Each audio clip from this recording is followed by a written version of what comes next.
Sejak awal Masehi, jalur rempah telah menghubungkan India dan Tiongkok. Tercatat sudah ada pelaut Jawa yang mendarat di Tiongkok. Pada abad kedua Masehi, kapal-kapal Nusantara digunakan para biarawan dari Tiongkok untuk pergi belajar agama Buddha di Suvarna Philippa atau Sriwijaya dan di India. Kerajaan besar Sriwijaya, Mataram, Hindu, Singasari, dan Majapahit menjadikan perdagangan rempah sebagai jalur interaksi utama yang menghubungkan Nusantara dengan Asia Tenggara, Tiongkok, Asia Selatan, Asia Barat, hingga ke Afrika Timur.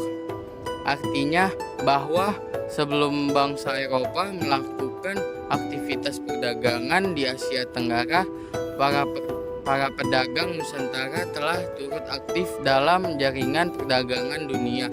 Rempah Nusantara dan Asia telah terkenal di Eropa jauh sebelum mereka dikenal di kawasan Nusantara dan Asia.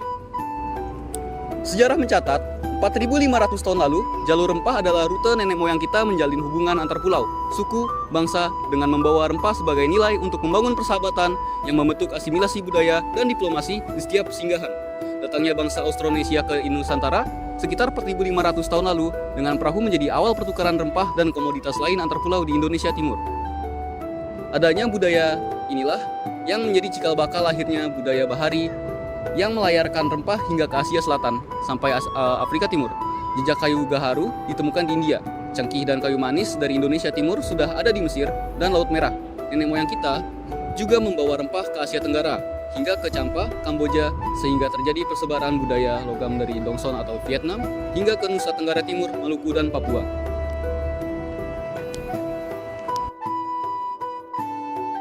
Jalur rempah pada kerajaan Singasari tampak jelas pada pemerintahan Kertanegara.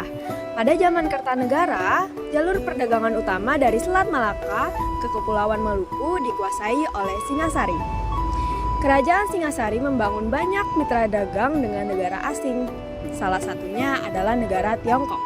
Buktinya adalah penemuan kapal kargo Tiongkok di pantai Hozu pada tahun 1973. Katanya, kapal ini tenggelam di tahun 1271 dan sedang membawa peralatan medis seperti lada, kayu-kayuan, serta cangkang kura-kura. Uniknya, mitra dagang kerajaan Singasari dan Tiongkok tidak terpengaruh oleh politik. Karena pada zaman itu banyak kapal yang diporak-porandakan oleh Raden Wijaya, yaitu pendiri kerajaan Majapahit. Namun, banyak kapal Tiongkok yang masih mondar-mandir saja di Pulau Jawa. Rempah-rempah mengantarkan Nusantara menjadi salah satu bagian yang penting peradaban global saat itu. Sedemikian pentingnya rempah-rempah dalam kehidupan manusia, sehingga ia menjadi penghela perkembangan ekonomi, sosial, budaya, dan politik dalam skala lokal dan global. Para pedagang mempertaruhkan nyawa dan kekayaannya untuk memasarkannya.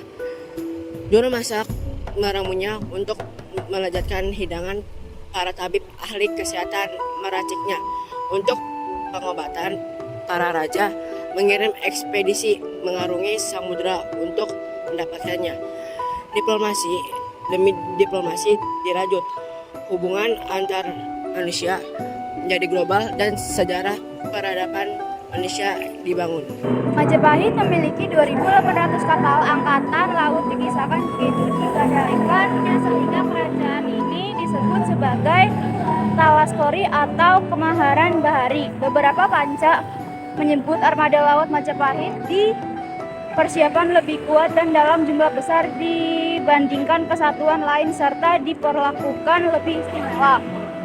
Di luar posisinya sebagai kekuatan utama dalam melakukan ekspansi wilayah kekuasaan armada laut, bertugas melindungi negara induk dengan markas di pantai utara Pulau Jawa.